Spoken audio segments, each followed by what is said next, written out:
Yo, what's up everybody? My name is Artorigold, and this is my undefeated Ivankov deck that I used at locals. I played against so many different kinds of red decks. If you are curious, this is the deck list right here. You can just go ahead and use it for yourself if you feel like it, but stick around if you want to hear some of the pros and cons, some of the tech options, and other strategies. So first up, let's go over the pros and cons of this deck. The pros, it's a very fast deck, has a lot of 2k counters, it has a tempo that can match red, and it also outvalues and grinds out any opponent if you reach the long game. Thanks to your leader's effect, you're going to be able to keep drawing 2 while they'll be stuck drawing 1. And of course, one of the best pluses of all, it's an extremely cheap deck to make. It does not cost much. For the most part, it's probably under $30 in order to get all of these cards. Now for some of the negatives, this deck has bad matchups, especially against navy, green, and purple, but you can still win against them depending on how well you know your deck and the opponents, and you know how to play around their cards. And that comes around to the last negative. The deck is hard to play. It's a very, very high skill ceiling deck. It requires so much more effort just to be able to kind of do what red already does. And let's just be honest, red is just way too easy. You can make all kinds of mistakes with a Zoro or Whitebeard deck and still win because those decks are just that powerful. So while blue is extremely good, it's kind of like that meme from the Invincible show where it's like, look what they have to do to mimic a fraction of our power. That's kind of what this deck is. It is very good, it's very strong, but yeah, you're gonna have a tough time with it, and you're gonna have to play it a lot in order to learn all of the ins and outs of it, just to be able to match the exact same thing that red can already do. So with that out of the way, let's talk about the core of the deck. So here we have in the simulator, this is what I would call the absolute core of the deck. You need to have these cards. And then from there, you can just go ahead and add what you might like more. So for example, some people might like Brick Fist. It's a decent enough card. Some people like to run maybe even Boa Hancock. I don't really think she's that good, but some people really enjoy her. And then sometimes people will play just any other generic blue card. For example, some people really like Perona because stacking your deck can be pretty good with your stage card, but in my opinion, I would just run the Doflamingo blocker instead. It basically does the same thing, but it's also a blocker, so why even bother with Perona? Because on turn 1, you're just going to be playing the stage or a buggy instead, which would be way better. And then on your next turn, you can go for the 3-drop with Doflamingo.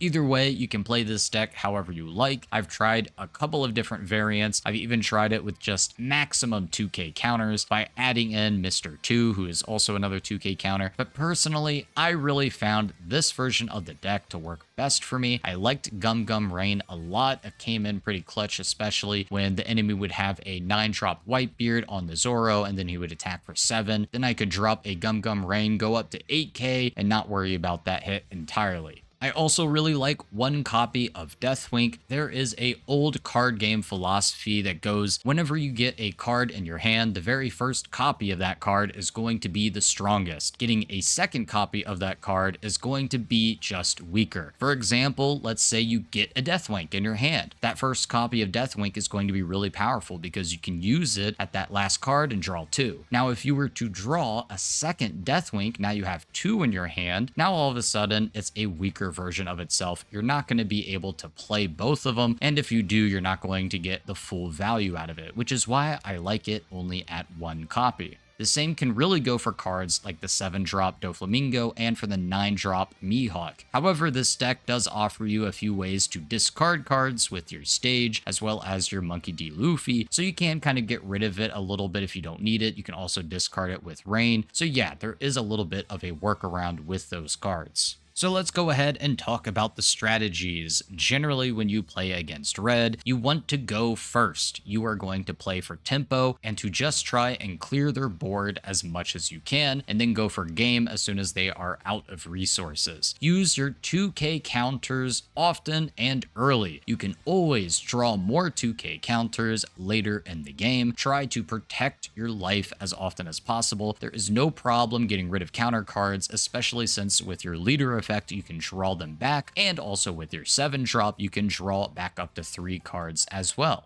Against other decks, do not be afraid to grind the game out. If you're playing against purple, green, and navy, try to play for the long game. Eventually, you will win just from your leader effect alone. Having 2 cards from your draw is going to help you outvalue green and navy especially. So let's go ahead and talk about mulligans. What do you want in your hand? The best card, of course, would be Buggy. Not only do you get to search a card, including your events or stage cards such as New Kama Land or Gum Gum Rain, it also puts a 2k on the board, which is something that is very good against Zoro and Whitebeard, especially if they have things like Nami and Makino. You can just go ahead and start doing some small attacks with Buggy and clear off their board whenever you want. Turn 2, when you have 3 Dawn, ideally you want to get the Doflamingo blocker. Now this is the big strategy with this deck. If you have your stage card and you have a Doflamingo, make sure to stack the top of your deck so that you can draw your card from New Kama Land in order to make sure to guarantee you get whatever it is that you want in your hand. One of the main goals of this deck is to get the 7-drop Ivankov and the 6-drop Luffy in your hand at the same time, so you're able to go ahead and play both of them and then bounce something back to the hand by discarding 2. That's the main combo in the deck. Do not get greedy and hold on to many high-cost cards such as Doflamingo and Mihawk, especially if you are going against red. Because they play so quickly, it's very hard for you to get any value out of these cards, and it may just be too late. Now, second best thing to do, of course, is to get a Crocodile who can be dropped from Ivankov. If you don't get a Luffy, that's okay. Just getting another 7k on board is really just what you're trying to do, because these are going to be big swings that helps you outvalue your opponent. And then ideally, if you can get another Ivankov, that's also huge. Being able to play 2 in one game allows you to plus,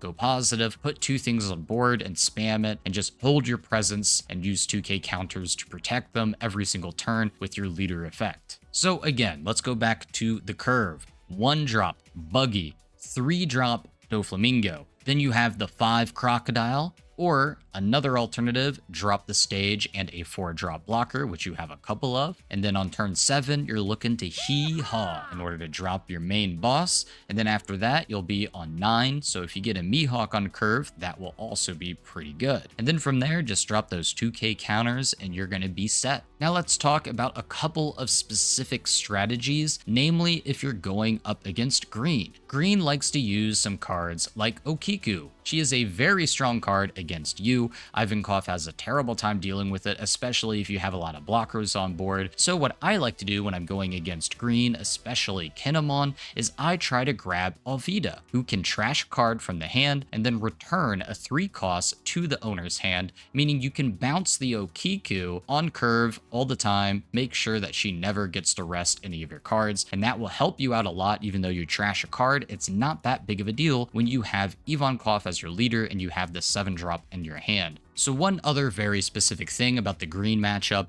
you want to hold on to at least 1 copy of your Mihawk or 1 copy of your Doflamingo 7-drop, because they might just have a 7-drop kid blocker. You don't want to be too greedy. If you have more than one of these, feel free to discard them in order to recycle and look for your other cards such as Ivankov, but just holding on to 1 copy of one of these cards is going to go a really long way. Trust me, you will just win the game entirely if you drop a Mihawk or Doflamingo on a 7-cost blocker. It's going to give you so much momentum and tempo, you're just going to win the game from there. If you feel like you're not really able to hold on to these cards, at least try to hit a 5-drop like a Hawkins, a Yamato. Just try to get rid of something pretty big on their board so they don't have time to play that 5 Dawn and they're just a little bit too behind on the tempo.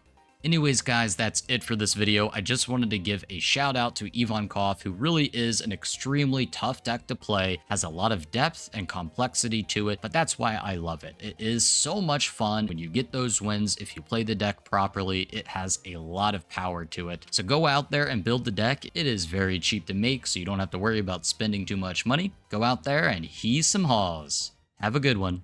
Peace.